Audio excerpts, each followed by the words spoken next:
Hey, everybody, it's No Driving Gloves again tonight. Mixing it up.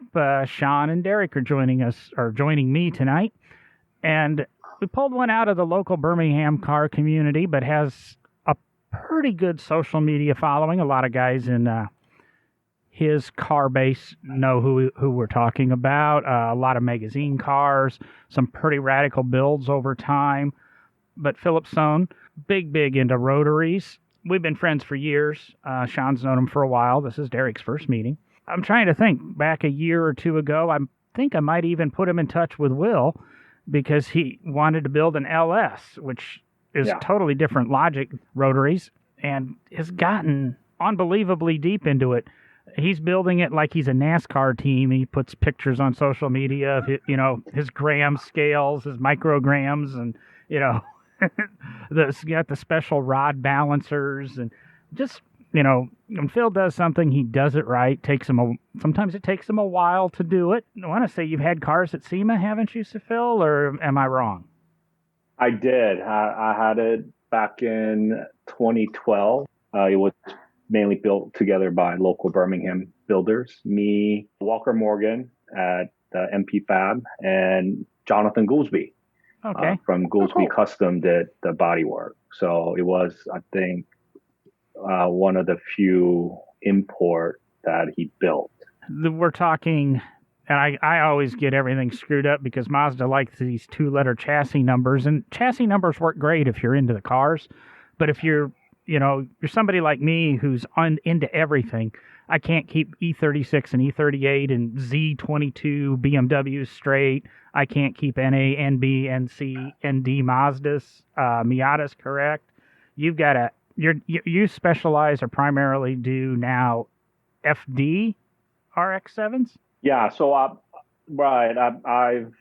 fell in love with the FD back when they first came out. I was in high school, and I always loved the styling, and that's kind of was my goal of the 90s Japanese, sports car. And I always thought that FD was the prettiest one out of all of them. Maybe NXX and I kind of wanted one of those too. I specialize in FDs mainly because I currently own 3. I probably had, I think, like 13, 14 of them over the years. My first one was about a 93 base in 1999.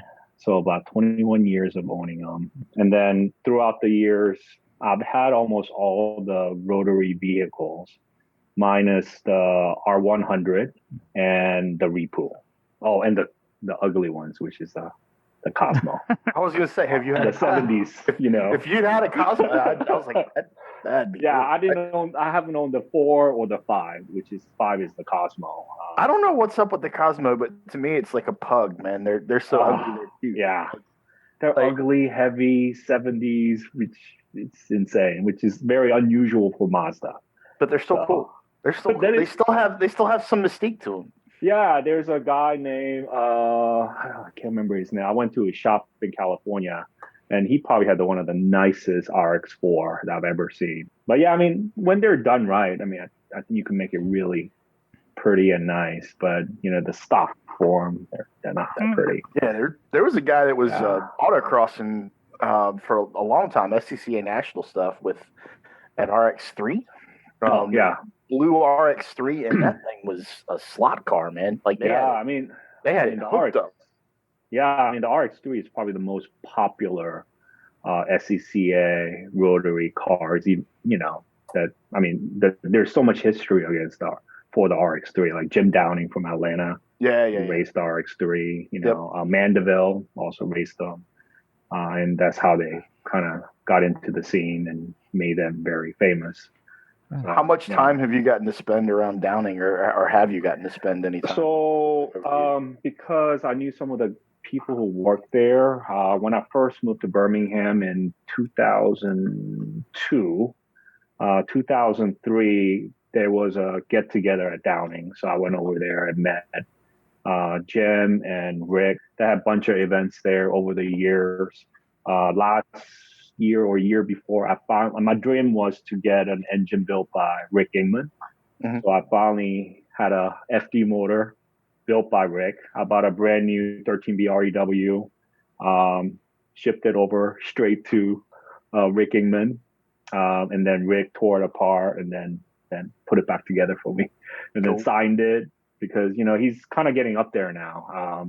I think he must be like mid 80s. Yeah, we don't want to talk about that because that means I know, but yeah, but I'm getting old and everyone's getting old now. None of us are old. Year 2000 was just like 2 or 3 years ago, right? Young at heart. I can't remember who I was talking to or I just recently read, and I go, it's been 30 years. It's been 30 years since I saw this person because they were posting about a guitar that they got in, I think they got when they were 20, and they were a year or two younger than me, and I go, well, that would have been that's 30 years ago, and I can't believe it's that long ago.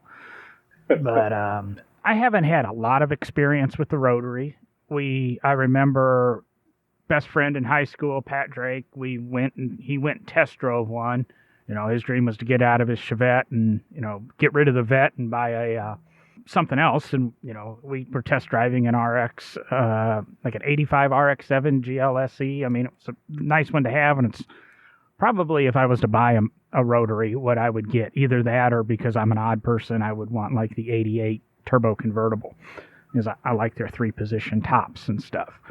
But what drew you to Rotaries? Was it just the styling of that, or did the uniqueness of the mechanicals, or why are people drawn to it? Is it the fact that what are they, red line at 8, 9, 10,000 RPM? Ridiculous red line numbers.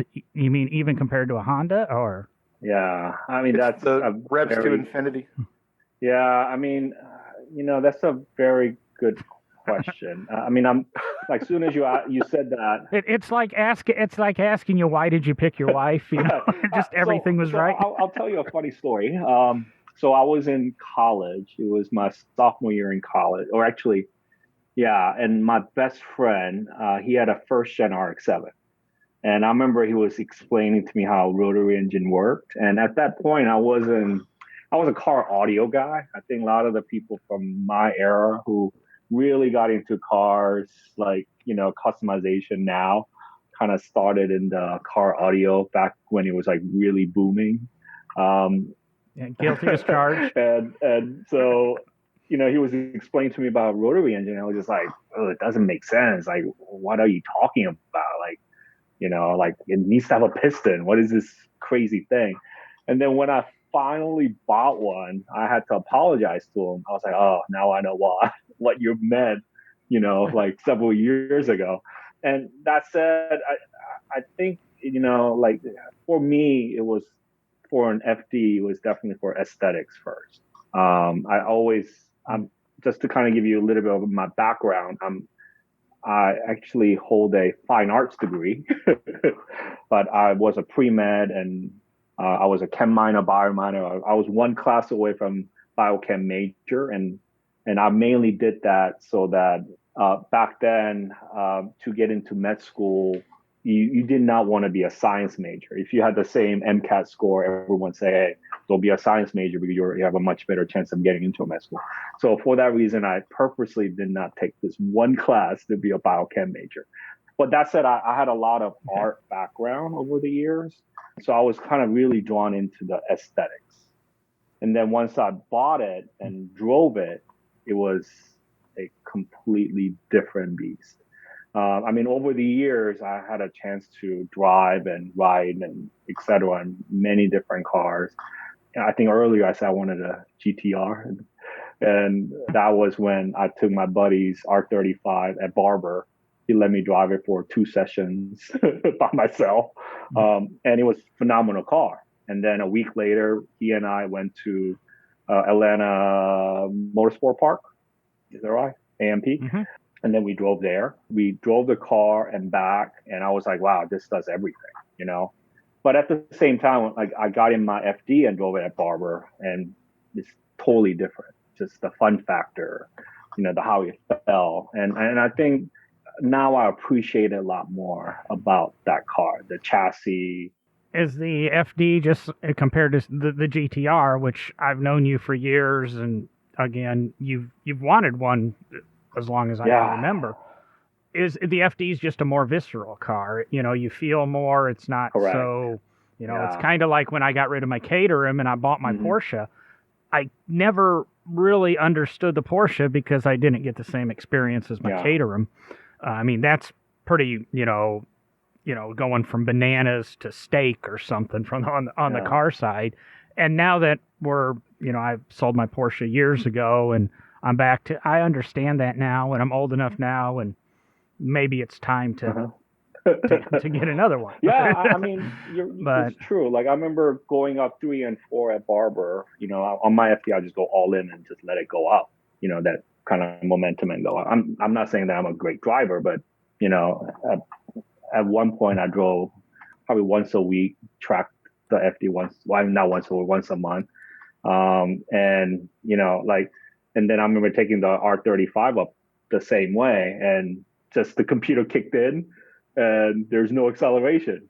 And I was kind of shocked. And there was another R35 right behind me or in front of me from Top Speed. And then they came over and we started chatting and I realized that they work for Top Speed. And I asked them about, you know, what's going on with this car? I'm in the race mode and all of a sudden I'm losing throttle. And they explained, oh yeah, this is common. Like apparently steering angle and the G meter, when you hit certain point, like the computer just kicks in. Yeah, steering angle, G meter, and then it would literally, I've driven a couple R35s out at Barber, and when you crest the hill at 4 and the car unweights, the car knows that you've unweighted, and as soon as the car comes over the hill at 4, it pulls everything. Like it's like nope.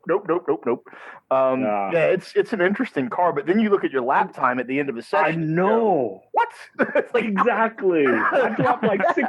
I mean, me driving first time in a GTR, I dropped like 6 seconds, and I was like, wow, that's insane. You know, I literally at Road Atlanta drove back to back a street tired, minimally modded or GTR. Back to back with an F430 Challenge car, like a full race setup F430 Challenge Ferrari on the 430 Challenge race tires, and the 430 Challenge car I was running 130s, the GTR I was running 128s. It's a street car.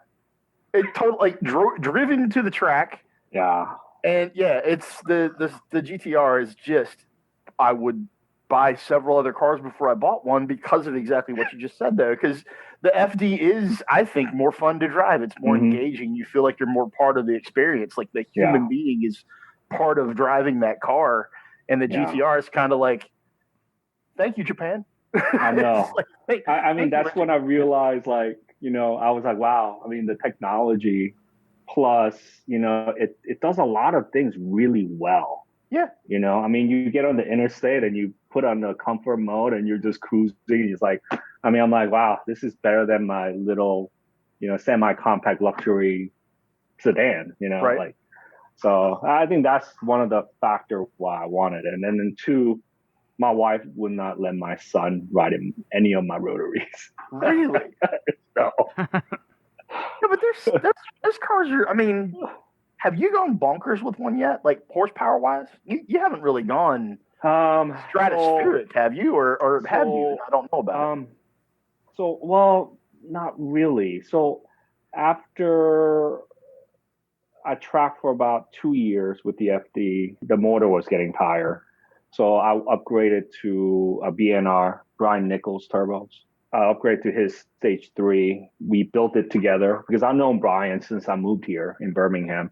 So I kind of wanted to build my own turbo. So I went over to his shop and, you know, he kind of, I built some of his customers' turbos to learn how to build it. Right. And then finally I built my own turbo, balanced it myself. At that point, I got a new motor, new turbos, Adaptronics, Andy Wyatt from Australia. He sponsored me. He flew here to Birmingham and we tuned it, but some weird reason we only made like just shy of 400 at the wheels. And then I took it to Barber and I'd start having these shift issues. Every time I upshift, the car will just bog down. And we couldn't get it to fix. So then I went with Borg Warner. Luckily, they also sponsor me, and I switched to Borg Warner 8374 EFR turbos. Tried to break into like 450. I blew the motor at Little Talladega. I was kind of like, I was like the instructor for one of the track days, and then I went out with my student. Then it was my turn. I'd kind of warm up the first lap, and then coming back into the front straight, and just kind of got on it a little bit, and done. And these are two rotors, just so everybody knows. You're running with two rotors. So as soon as you say 450 horsepower, somebody is even considering that it's a three rotor, they'd be like, no, that's not enough. But for I know 450 out of a two rotor though. I mean, that's not bad power, man. I mean, that's not bad, but like it's crazy. Like 20 years ago, you talk about like 320, and you're like, wow, that's awesome, right? Now everyone thinks that anything under 500 is not enough. Are you sticking with the twin turbos, or are you converting to single? No, I'm single. Yeah. Okay. So now I got it running last year, and then I switched into Borg Warner's new 8474. I was supposed to get the tune beginning of April, and I bought a flight for one of my buddy to fly here in Birmingham to get it tuned, and then this whole Corvette stuff happened. So put it into that, didn't it? Yeah. So now I'm just kind of waiting. Yeah, I had to cancel his flight. And then I'm just kind of waiting and see. He lives in Connecticut, so it's a little bit hard for him to drive. I can't wait to see that car at the track again, man. It's been a long time. It's been I mean, I don't even drive anymore, to be honest. I know. No one does. No one does unless you're, actually, I guess everybody went back to work this week, and now all the essential personnel are really mad at the non-essential personnel for clogging up the roads again. Everybody seems upset. Yeah. Let's spin it over to Derek for a second. I know Derek. I'm curious to hear the conversation between Derek and Phil regarding rotary power and potentially the differences of what you'd have in a 13B and a Mazda versus a Corvette, or is it the same basic driveline, man? I don't know enough about the rotary in the Corvette, but I'm sure a lot of people probably don't even know that Corvette had a rotary.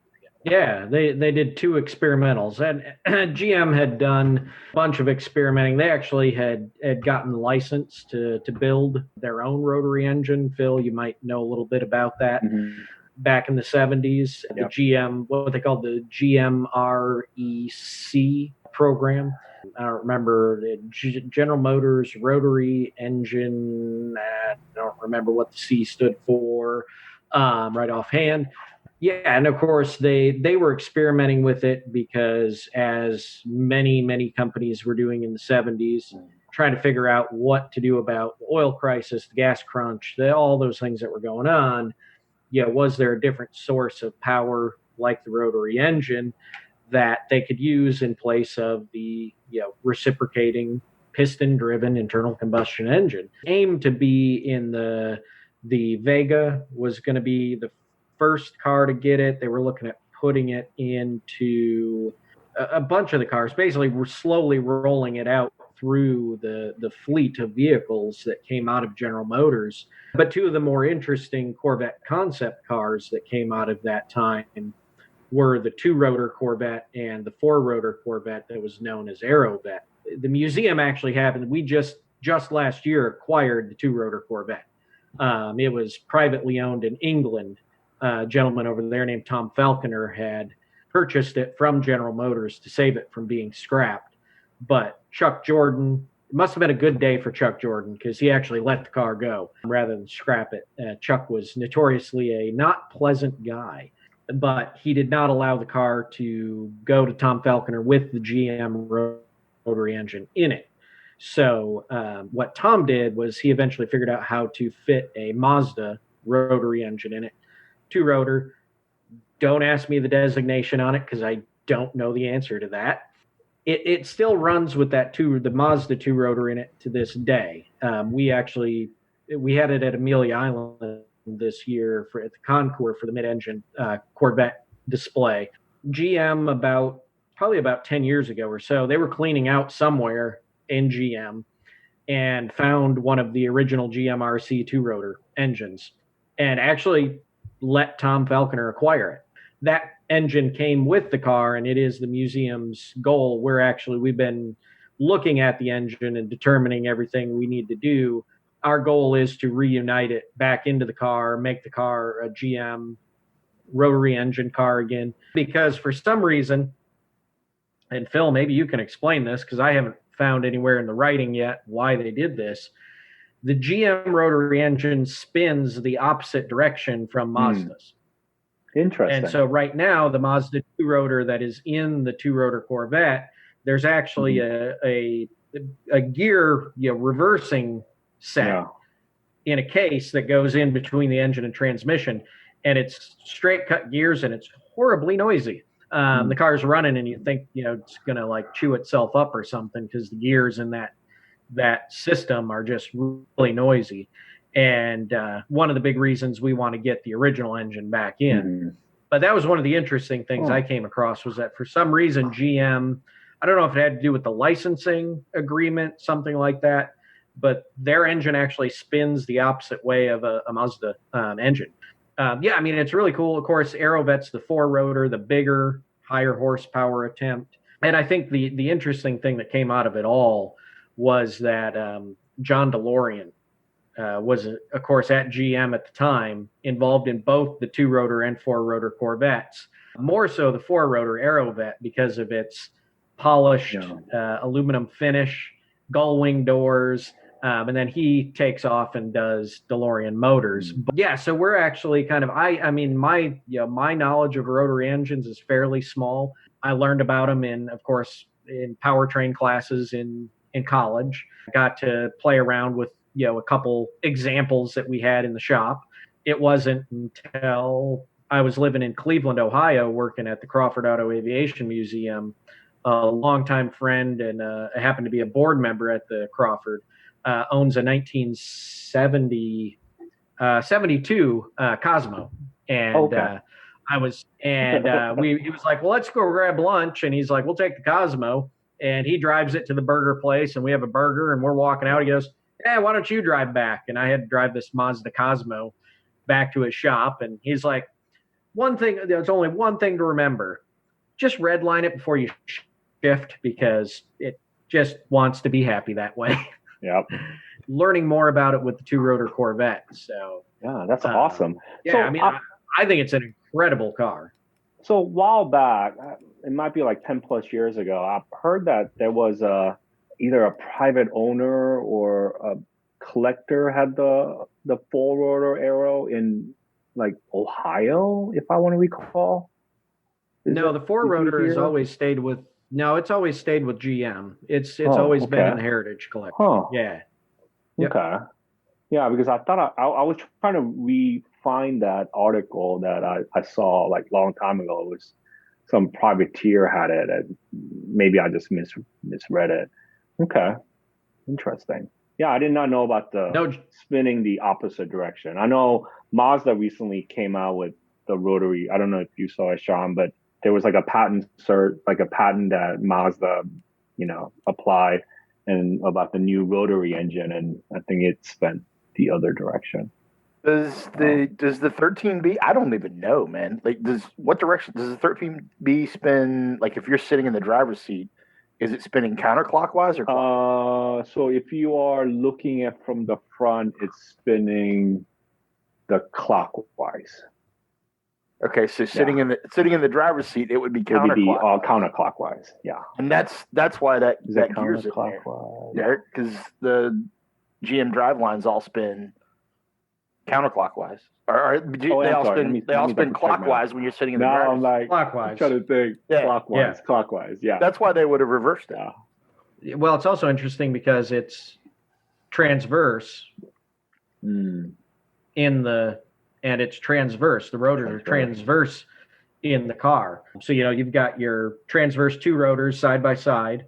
And then you've got, right now, because it's the Mazda, you got the gear casing that goes down to the transmission that they've modified to make everything work in the rear wheel drive setup. So that reverse has to be because the rest of the drive line is designed to spin that way, and they didn't want to. Yeah. Because if they were looking to put it in a Vega or something, that wouldn't have been a transverse setup. That would have been a traditional.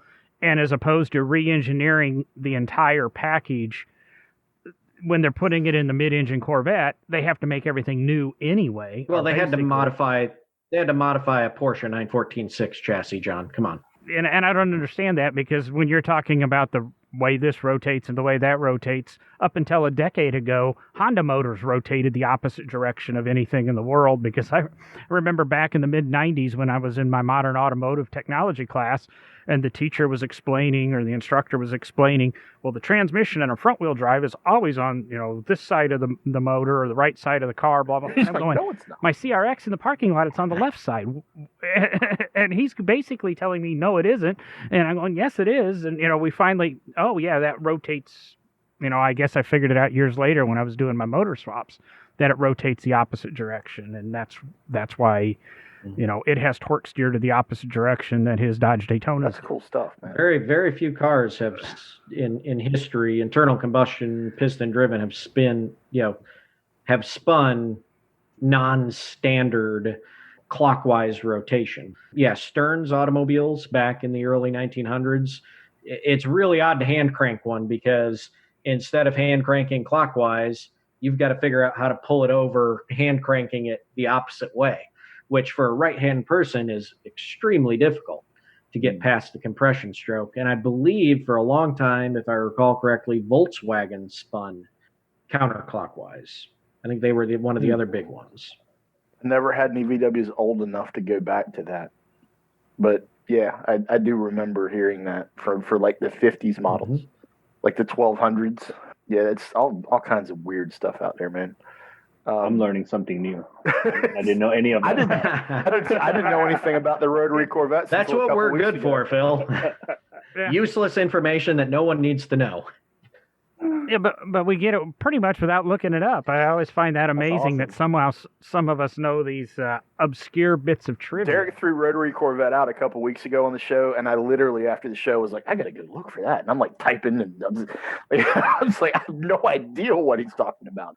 It is really an interesting, I mean, to be in a car that carries the name Corvette, and number one, be from the 70s and not look anything like a Corvette, because it just isn't. Its styling is all different. I mean, everything about it is insane. At Amelia Island, driving from the truck lot down with some of the other Corvette mid-engine concepts that we were doing. Yeah. And here it's the only surviving rotary Corvette, because the four-rotor, they pulled the four-rotor out and put a V8 in that because they didn't want to talk about the rotary program. Oh, yeah, it's got a V8 in it to this day. Yeah. So the two-rotor's the only rotary-powered Corvette, experimental Corvette left in existence. I'm driving this thing, and the sound of a rotary engine is so much different. I mean, just that kind of, I guess I'll call it the whirring of the rotary engine. It's just that different sound. It's right behind you. There's no divider in that car. There's no glass divider or anything. It's just a hatch that covers the engine. So you hear all that noise. People just look at it when it, because it just says two-rotor down the side. And here we're coming in with all these Corvette, experimental Corvettes. And it's just, people are just like, what is that? Because it does not sound like a Corvette. It does not look like a Corvette. Here it is in the lineup of Corvettes. It's an incredible, incredible car. It could have been. It totally could have been. It could have been, and it actually, I think, would have been a very fun Corvette. Yeah. But it's one of those steps of being very much more European styled, and that was part of the issue too. When you go mid-engine, you wind up with that European sports car look. More of the mid-engine European cars, Porsche. I mean, obviously, it's built on a 914-6 chassis that Zora hacked up and changed. I mean, Kip Wasinko, who was the designer, penned it up, and then they had Pininfarina body it. So it's bodied in Italy. Eric, so I have a question. So is it fiberglass? No. Huh, okay. No, it's really, it's mostly steel. There's a couple aluminum components, but mostly a steel body. Yep. Pininfarina steel body. Yeah, it's interesting because there's not really but one or two Corvette parts on it. The shifter is Corvette pieces, actual Corvette GM pieces. I think maybe the gas pedal and brake pedal, but even those were modified. The driver's seat does not adjust fore or aft. All it does is it will kick up. It'll actually it'll just lift up, so you get a different kind of seating position. But you can, if you have short legs or long legs, you can't adjust the seat. So the pedals actually are adjustable on a lever. You actually reach down under the dash. There's a lever, and you can pull the gas pedal and brake pedal either up towards closer to you or push them further away. And that's how you'd adjust. I mean, it's really, once you get into it and start, looking at it, it's crazy. And the coolest thing about it, probably for Phil, I don't know if Sean and John care, the center button of the steering wheel. It is not a Chevy logo. It's not a Corvette logo. It's not a GM logo. It is basically what John has behind him. It's the rotary. Oh, really? Oh. Yeah, it's the symbol of the rotor from the engine in the middle of the steering wheel. It's just that is probably one of the coolest things on that car, I think. So before we jump into and kind of slide this over to why Phil's experimenting with the dark side and LS power plants, you were saying a little bit before the show, and I don't know if Phil's read the news or seen it in the news or or Sean's seen it. I was just reading some of the information on it since you brought it up, Derek. We're going to have a third rotary Corvette in existence, correct? Oh. Or can you say anything? Yeah, you want me to talk about it? Yeah, because we were talking about it right before. So yeah, it's all over YouTube. It's all over the internet. There's a YouTuber out there named Rob Dam. He's an interesting guy. I got to meet him in person actually the other day. He popped by our motorsports park to drive a C8. He's the guy that bought, and we should actually probably have him on the show, honestly. He's the guy that bought the first wrecked C8 Corvette, the one that got hit by a drunk driver in, I think it was Florida. I don't remember where it was. Yeah, the article said he was coming back from Florida. Yeah, okay, yeah. His goal is to put together a 4-rotor engine and put that into the C8 and bring about a modern-day aero event. He actually had the car with him when he stopped at the museum and motorsports park on the trailer. He hung out at the motorsports park with a couple of our MSP guys, came over to the museum. Rob popped in to talk rotary Corvette. He didn't know we had the 2-rotor. I got a chance to, sit down with him and talk 2-rotor, 4-rotor Corvette. He did a great YouTube video. If you guys haven't seen it yet, pop on YouTube. There's a bunch of us from the museum involved in the video. I'm on there talking about the 2-rotor, the 4-rotor. I mean, I think it's going to be a cool project, and I can't wait to see it. I mean, I think it's going to be awesome to see it come to life and be a modern version of that. Rob actually came to my rotary event maybe 10 plus years ago. So I met him then, and 7 Stock, SEMA. I mean, he's a nice guy. And I'd like to see what he does. I think it'll be interesting. I know he already has that motor because I think that was his first motor with the whole UPS thing. It'll be interesting to see. That C8 chassis is bad to the bone, man. I mean, that should be an absolute track monster. Yeah, so I went to SEMA last year, and one of the company that does, I guess, the alignment rack, and that had a C8 on it, and I was actually looking at how everything is kind of put together. That was very interesting, like how all the panels are just completely removable. They brought the actual C8s at SEMA, but I think a lot of people just kind of pass by this, completely disassembled chassis. And I was taking all kinds of pictures to see how it's put together. And it was very fascinating to see that for sure. I think some of the designers going to go nuts with it for sure. I really like it. I think it's probably one of the better looking ones that I've seen. I'm an import guy, and for me to I'm considering it against like GTRs now. I mean, I posted multiple times on my social media how much I like it, and I think GM did an amazing job. Last time I saw you in person was at the VIP unveil in Birmingham, so I was kind of surprised to see. Oh yeah. Mm-hmm. Yeah, I actually brought a friend of mine, like one of my best friends here in Birmingham. He had a twin turbo Vet Z06 C5, And so I was like, dude, you need to go look at it because you need to buy this thing. So I brought him over. But yeah, I mean, I love it. The design too. I mean, GM did an amazing job. Amazing job. I still don't understand how the base model car is priced where it's at. I can't wrap my brain around the price point. Mm-hmm. I know it's tough to find one at that price point, but you could spec one.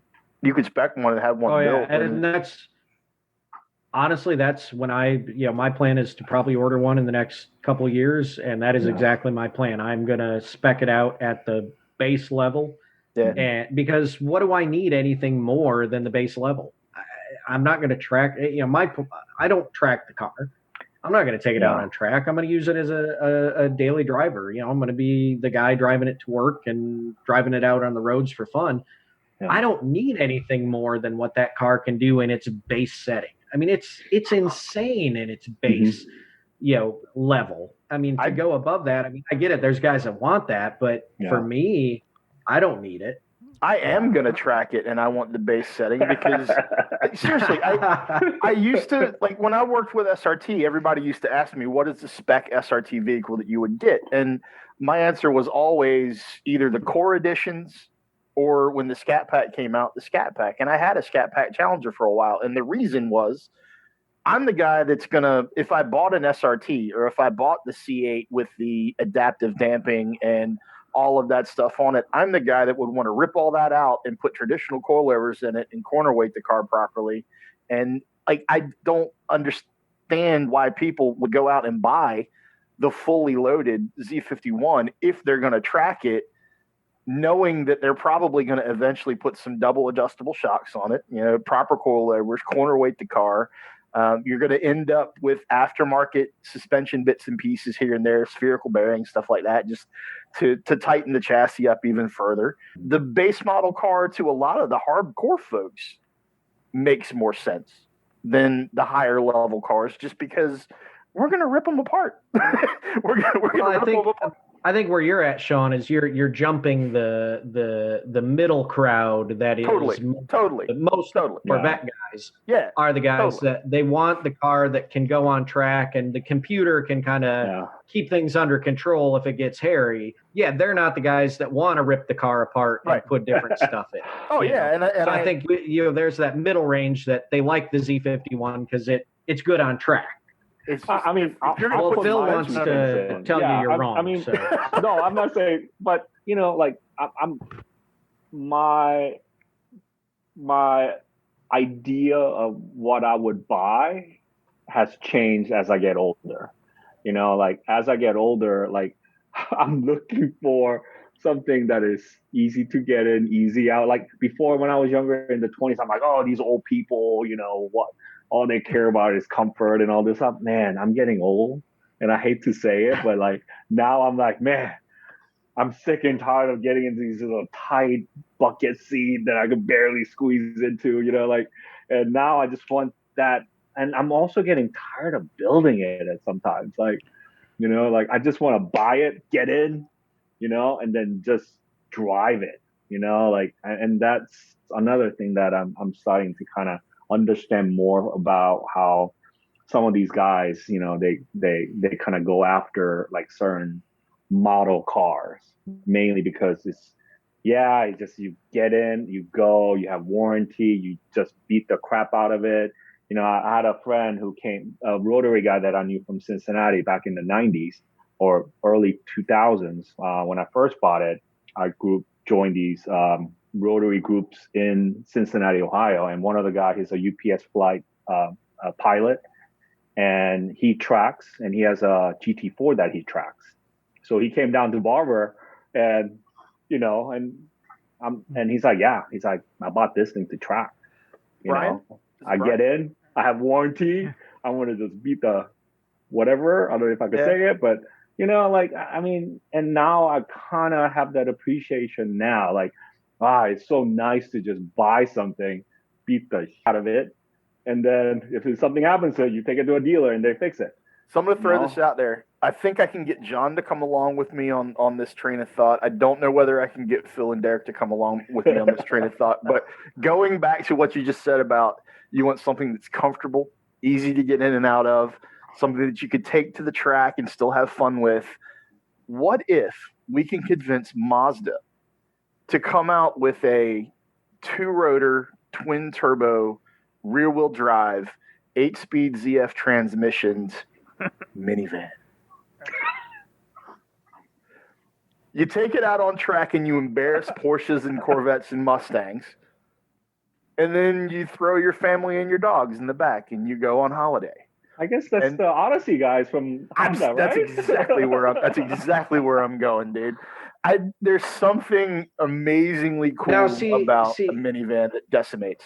Well, remember, I had a Mazda 5 for a couple of weeks last year. You should have rotaried it. Well, and not necessarily rotary it, but that's, V8. I believe, the last minivan that was, if you can call it a minivan, it was a minivan. It was a micro minivan. Yeah. Or it was a minivan in 1984 dimensions. Right. But it was available with a manual transmission. And a lot of the guys on the Mazda 5 forums, that's the one to have, is the Touring, like the Touring S with the 5-speed. And it's supposed to be a little bit more fun than, obviously, the automatic. But I'm kind of like Phil. You know, if I was to go out and buy a new Corvette, I'm going to get a convertible. I'm going to want some plush comfort. So I've gotten to the point where Phil is. I got tired of building cars and losing so much damn money on them. That's why I got into Lotus, because I can go ahead and buy stuff, and it's built by at least somebody who has a little bit more knowledge than me, and it's stuck together. And now I'm old and decrepit, and if I can't get a CTSV or whatever Cadillac's calling CT6V or whatever they're calling them now, or something comfortable, I kind of want the factory warranty. I don't track. I'm that middle ground that I'm not going to buy the crazy car, but I want a couple of creature comforts and a little bit of function. So, do you wear sneakers on a daily basis, John? Not New Balance. Okay, that's where. Just buying that next. Just check it. You got to get the jorts. I was going to say, you need to raise your shorts up about 3 inches. You guys are all, you guys are, see, the problem is you guys want to put things on track. You're talking about, I mean, I've been doing this since I was like in my teens, guys. You're talking about cars that are easy to get into, cars that are comfortable. I mean, 1920s automobiles, they have full running boards that are like a step into a house. You get in, you sit down on a seat that is as big as your couch in your living room. Uh-huh. I mean, this is why, they're nothing but pure comfort. Well, I was going to say, you're sitting there talking about, I want a dead base Z51 mid-engine Corvette. I don't need any options on it, blah, blah, blah. This coming from the guy who 2-3 weeks ago, when we had Adam Martin, the insurance guy, on here, was talking to him, how do I insure my 1919 Chevrolet so I can drive it to work on a daily basis? Very true. How do we take your 1919 Chevrolet you know what? and I've drop got it insured, and I've got the cars insured, and I have a trying to remember what they call it, a work policy or something like that. I don't remember the name he used for it. Oh, a work endorsement on it. And I can drive it, I think it's 2 or 3 days a week to work. Is that a result of the Adam Martin episode? Did he get you to do those questions, or did you actually have that in place before we talked to him? No, I'd been working on having it in place. The other Adam at my place of employment is insuring the car. No, okay. we'd been working on my policy for a while. Okay, I was just curious. Phil, how do you feel about dropping a rotary in Derek's 1919 Chevrolet? Let's go ahead and do that. I would stick with V8. Big turbo 20B. I mean, LS all the way. Baby. Oh my God! What? Who are you? I've got a 61 Ford Falcon we could play around with. We could do that. I mean, don't get me wrong. I'm a rotary guy. I mean, I own tons of rotary cars. I mean, now I think I told you earlier about another Cosmo, and then that Cosmo, when I bought it, he had an RX2, so I bought the RX2 along with the Cosmo, and then I have an RX3, the blue one that was used to belong to a local guy, and then 3 FDs. My wife doesn't know this, but I also own R3 RX-8. I bought it as a collector. No, now she does. doesn't. She's probably not going to listen to this. So she'll be listening to like the first 5 minutes. You don't listen to No Driving Gloves. But the RX-8 is really neat. It's the 2010 R3 with the Recaro seats and all kinds of fun stuff on it. Now I'm kind of at that point where I would buy as a collector, maybe, but not. I think I'm kind of at that point where I'm not looking for like super high horsepower rotary because I just don't believe in the reliability factor of it. I mean, they're cool.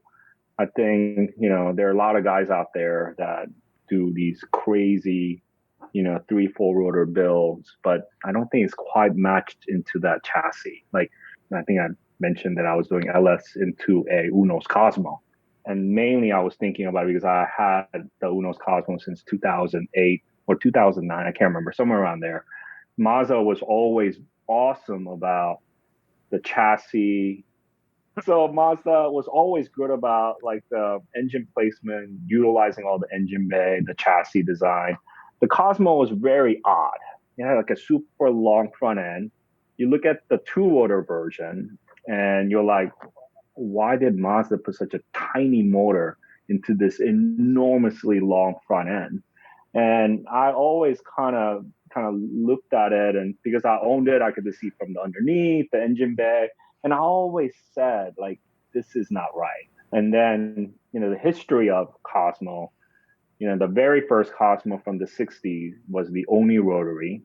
There were 3 generations in between that had a rotary and a piston counterpart. And then the very last Cosmo, which was the 90 through 95 Uno's Cosmo, only came in 2 and then the iconic 3-rotor. About 2.5 years ago, I was fortunate enough to go to Mazda headquarters and did their basement tour. And they have a Uno's Cosmo. And then I just kind of brought it up and I said, hey, I'm thinking about doing an LS, build. Actually, initially I asked them, I said, did Mazda always planned on just putting rotary into this chassis? And the guy who was showing me, he said, yeah. And then I said, well, it just seems very odd. And then he said, oh, yeah, actually, Mazda was thinking about bringing in a new, like a sub-brand called Amati.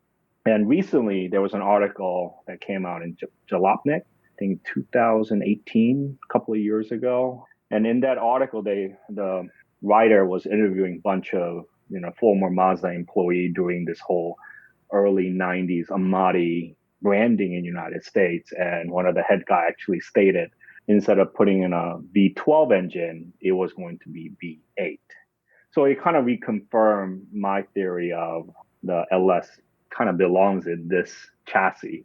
So initially I was going to just do just build LS3. And then a friend of mine said, well, if you're going to put a V8 into one of the iconic rotary car, you should just go all out.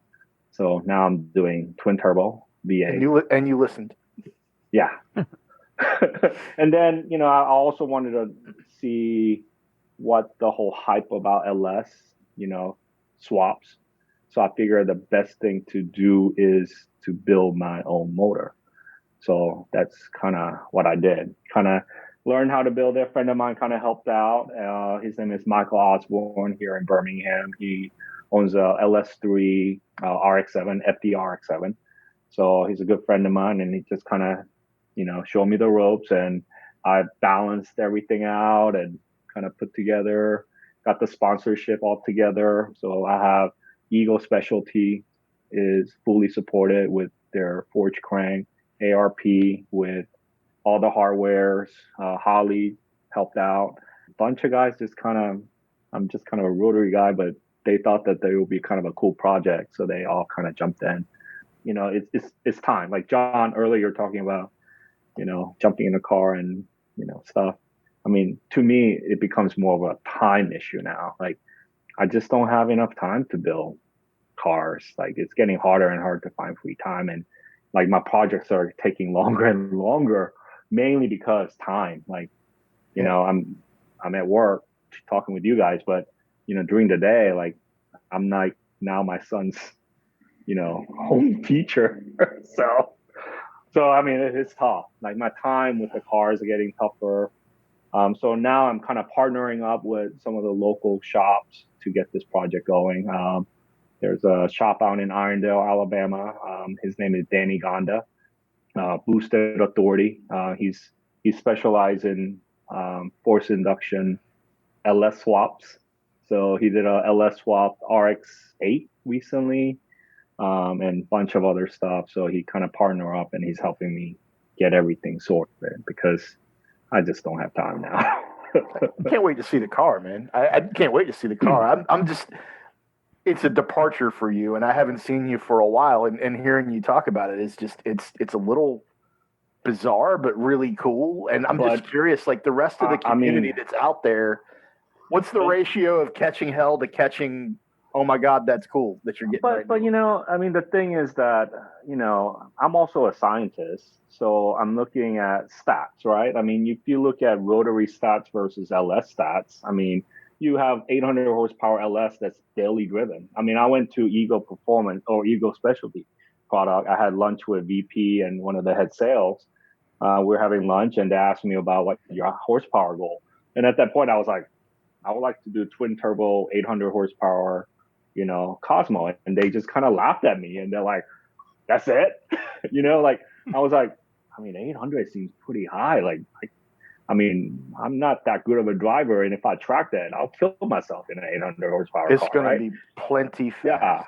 And they're like, well, you know, we sponsor someone with the exact same thing that you're getting into a 70s Camaro making 2,000 horsepower. And I'm like, and he daily drives it. And I'm like, you know, so I that's mean, great. Don't need it. Right. But you know, and then I'm thinking, like, he's like, you need to shoot higher. so now I'm telling people, I'm like, 1,000 horsepower, and I don't know. It's that thing, like, you know, these guys. I don't get me wrong. I'm a rotary guy. Over 10 years ago, 2008, I went to Formula D, met an Australian drifter with the full rotor. So all the full rotor stuff that people are building now, the rotating assembly is from a guy named Jeff Bruce. And I knew that for many, many years. And I talked to this, I think he's BMI Racing, I think it was. I chatted with this guy for like over an hour, and all he was telling me was how much issue he had with these full rotor stackable assembly. Different from the Mazda full rotor assembly. But the thing was that for me was, if I'm going to spend 20 to 40K on a motor, I mean, one, I'm not a race car driver. Right. You know, I'm not a sponsored driver racing everywhere. And, you know, that's not my goal. And I'm looking for stats. Like, I'm looking for, I want to spend my money and I want that thing to last. Right. I want to drive it. I don't want to keep rebuilding it, pulling it out, putting it back in, pulling it out, putting it back in. I mean, it's just time consuming. Like when I blew my motor at Little Talladega, it was blown due to a tuning issue. And I mentioned to the guy who tuned it, I was like, this, I'm going to be set back over a year until I get this thing running. Mainly because I knew that the time that it's going to take me to pull it out, get it rebuilt and all this stuff. And then, you know, every time I pull it out, put it back in, I want it as a modifier, you want to do something little different, little bit better, right? I knew that it was going to take longer. So it took 3 years. And I had a Super Street feature guaranteed, before I blew it. And, you know, Sam Du and I were chatting. I was apologizing to him nonstop. And, you know, finally when I got it done, I apologized. He still featured it. And then I ended up being, I think, like the very last print issue, which was awesome. But I mean, that was kind of the issue for me, was that when I looked into LS, it just makes sense. Like, I mean, you had so many people have done it. So many people have shown that stats. They made the power. The parts are cheap. I mean, it is, you can't, like, I see why people do it now. And me building it in my garage myself, I'm sure once it starts running, it might just all fall apart. But for me to actually do it myself, and I'm like, wow, this is actually pretty simple engine. You know, I think it's just as simple as a rotary engine. You know, I mean, there aren't that many things. Like, I mean, so for me, like I now I truly see the advantage of why people are so drawn into LS motors. Like I mean, I totally see it, and I hope that when it runs, that it will kind of do what I think it will do. You know, the weight. I mean, I compare the weight between the 3-rotor stock motor versus bone stock LS3, you know, NA. I would have saved like 60 pounds. I'll make 400 plus horsepower. 3-rotor stock turbo system is only making like 300. Just that going NA, I'll say weight and power. I mean, you just can't beat it. And then with the history of the whole Amati coming into the United States, when I tie it all together, to me, it makes more sense. So my goal is to just go all out. I mean, let's see what it does. Huh? If you're going all out, you're going 2,000 horsepower. You could put like a 160 ratio rear end in it, and then you wouldn't have to worry about the acceleration factor. It goes 400 miles an hour. I would like to definitely want to break 1,000. Everyone says I should be able to. I've been talking to BorgWarner. They just upgraded the turbos that I had. I had a 7670 through a recommendation of another shop because I didn't know much about LS and such. So I went with the 7670. And then later on, I realized that I would not hit that 1,000 horsepower. I would just run out of air. So now BorgWarner has upgraded it for me to 8474, and I should be getting up to like 12 plus. I'm trying to shoot 1,000. I think it will. I'm hoping this is kind of like my last like real build, and I don't think I'm going to build anymore after this. Sure. So, yeah, sure. He's not going to build anymore until the kids are through college. Yeah, sure. Luckily. But so I'm talking to some of my past sponsors, and if this goes, and if SEMA happens this year, which it might not, but right now my goal is if it gets running, I want to drive it from Birmingham, Alabama to Las Vegas. Yeah, that'd be awesome. That'd be a great trip. Just drive it, like, you know, like I'd love the caravan out there with you. Plastic does happen. That's cool. And then I'll peel it. Our missing co-host, Will, I think he's got 3 cars debuting at SEMA this fall if it happens. Oh, wow. So we could figure out a caravan because I've already got my reservation set at the Marriott out there, and I'm planning on going. And we're working with somebody else trying to get press passes for the podcast. Mm-hmm. So we could probably do some sort of decent caravan out there, and maybe we'll bring a tow bar. Not that we need it, but... So what do you guys think about this? I mean, you think it's going to happen? November's a long way off, in my opinion. I was really surprised they canceled Pebble Beach as quickly as they did, but, you know, Monterey Car Weeks. But, you know, there's a lot of people, a lot of travel, a lot of money's got to get invested, and this saves them the additional promotion, and the hotels are prepared for it. Vegas is a different story. If SEMA doesn't happen, you know, I don't think Vegas is going to notice a income hiccup. Supposedly the restaurants out there open quietly over the weekend. It's all going to depend on how the next couple of months play out. What happens if June goes as bad as some of the people I've talked to and listened to have said? No, it's not going to happen. If we get through June and it's cool, and, you know, we've either hit that level state or we're in a decline, yeah, it'll probably happen, but it's still on the bubble. I haven't canceled my reservations, but I'm kind of maybe budgeting the money to go elsewhere because I might not need it for the trip. Yeah, I've got a couple friends in the large event, both, you know, concert and entertainment and experiential event industries, and all of them are saying that it's probably 2 years before we actually get back to whatever the new norm is going to be. And that's not from me. That's not speculation. That's coming from folks inside the event industry. Now, they're not doctors. They're not epidemiologists. They're not that, but they do have their finger on the pulse of what's going on inside that industry. And as much as I know everyone in this conversation wants to see events like SEMA and PRI and CES and all of those big events that we can get out and actually check out what's going on in the automotive industry. It's up in the air, man. Yeah, it is. I mean, right now it's really hard for me to think about being packed in with 500,000 people. Yeah, dude. In a convention center. It's kind of scary. So I have a teleconference, or I have, a phone call late next week with a huge event promoter about a couple of things. Okay. And he's kind of where Sean is, that it is the time. He's saying it's the time to get into the event business because there could be some huge deals to be had, but be prepared for them to cancel. I know you do your Deals Gap Rotary Run every year, and you were forced to cancel it this year. And the minis on the Dragon had to cancel theirs, and then they kind of did a rogue type thing with, a dozen cars instead of 300 cars. Yeah. I'm very hesitant, and I'll be honest, right now I'm even avoiding the local car scene. I know there's some events beginning to happen around here. I'm in an immune-compromised household, and technically I am because of a condition I have.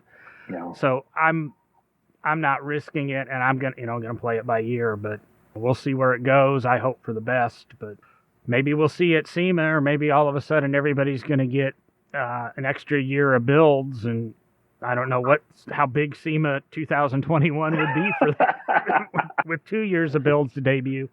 The convention center isn't big enough to hold 2 years worth of builds. Good Lord. Well, they keep sprawling and sprawling. I mean, it's so big. They could do it at the football stadium. They'll have a football stadium by then. Yeah, I mean, they're building more space across the street.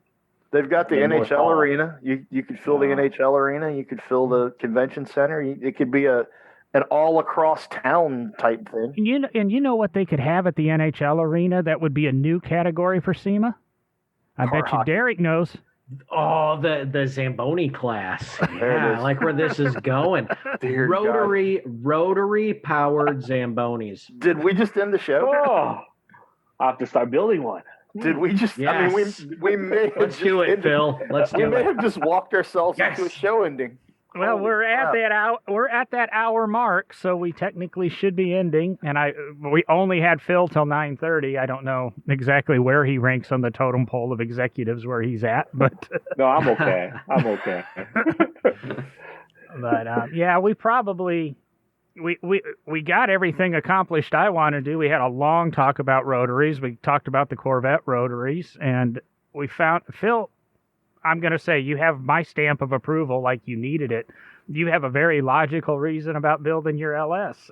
Like I said, it didn't make sense to me, and maybe this will help in long form.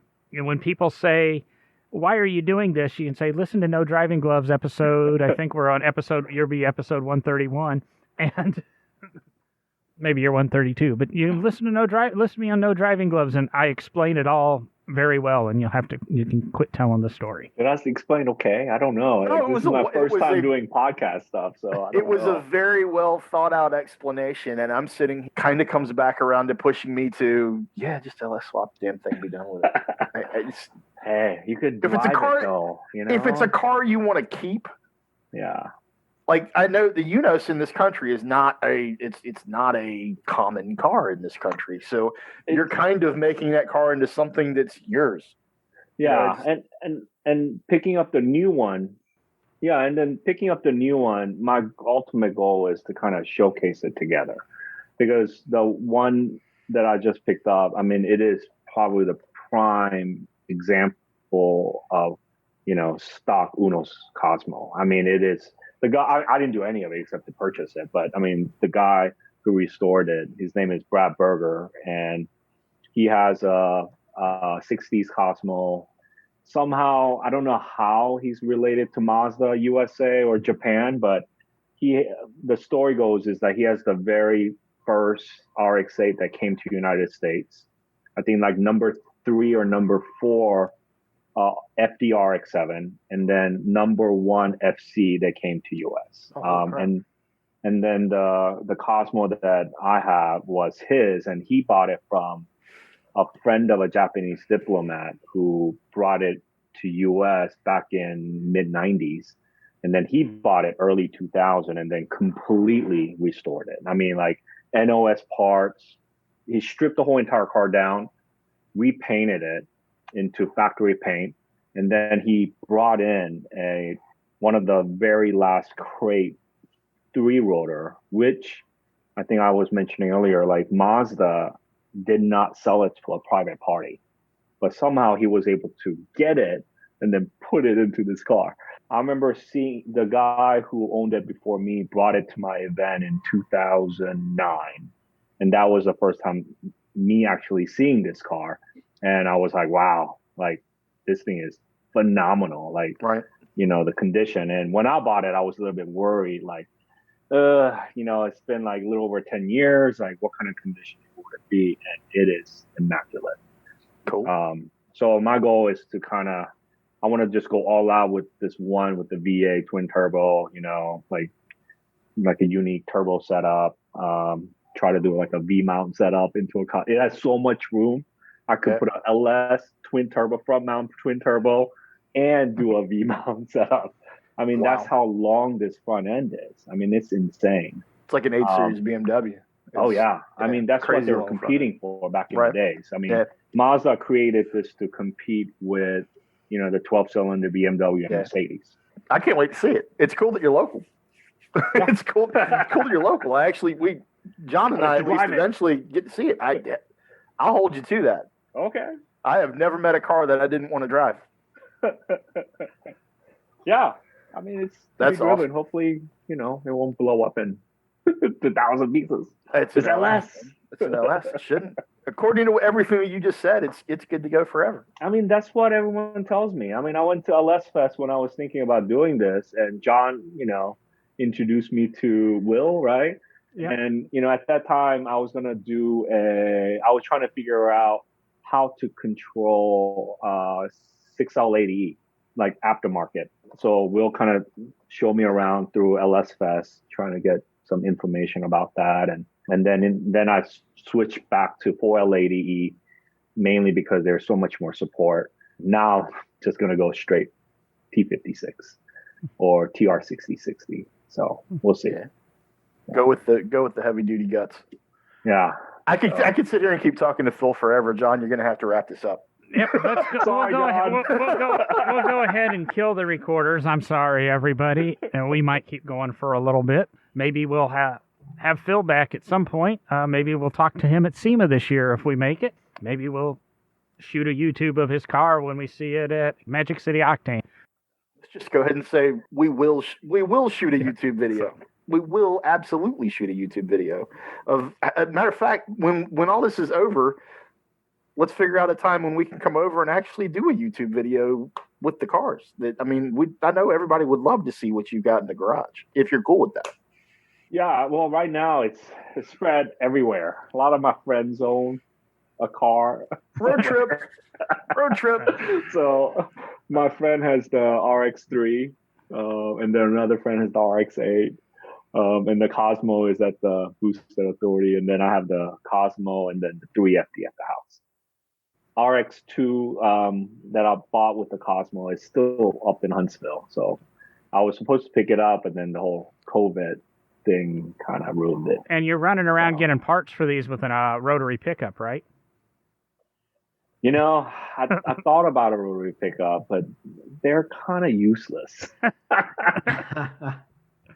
But you don't have torque, so you know I drove one and it's neat, but I mean, you know, you can't do anything with it. Yeah. I mean, so well, it's just a cool little toy, man. It is. It is pretty neat that Mazda made, you know, rotary pickup. But so I had a chance to buy one. There was a guy in Florida. He offered me first. It was a 3-rotor. NA 3-rotor Repu, and it was probably the cleanest Repu in the country. He was kind of downgrading all his stuff. He wanted to travel around the world, and he was just getting rid of all his toys. And he contacted me and he said, "Hey Phil, you know, out of anyone that I know you will take care of it, and I'll make you a deal. And at that point, I had the money to buy it, but I don't know. The space was one of the biggest issue. I didn't have that much space, so I just kind of passed it. But it did go to someone who deserves it. So cool. But he did offer me. I did find a warehouse locally the other day that if I could get a couple people to go in with me, it's like 2,000 square feet, but $1,300 a month, safe area.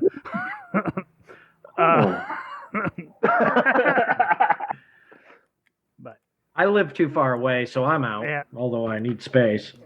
You just got to keep looking. But yeah, I'm done for tonight, guys. All right, let's man. just go ahead and put the Zamboni on the ice for Derek. And well, just remember 2021, the introduction of a rotary powered Zamboni. Look forward to an NHL event near you. Sounds like a plan. We could smoke everyone out. Yep. It's perfect. Thanks, Phil, for spending time with us tonight. Thanks, John, for the invite. It was great chatting with you guys. Nice to meet you, Derek. Nice meeting you, Phil.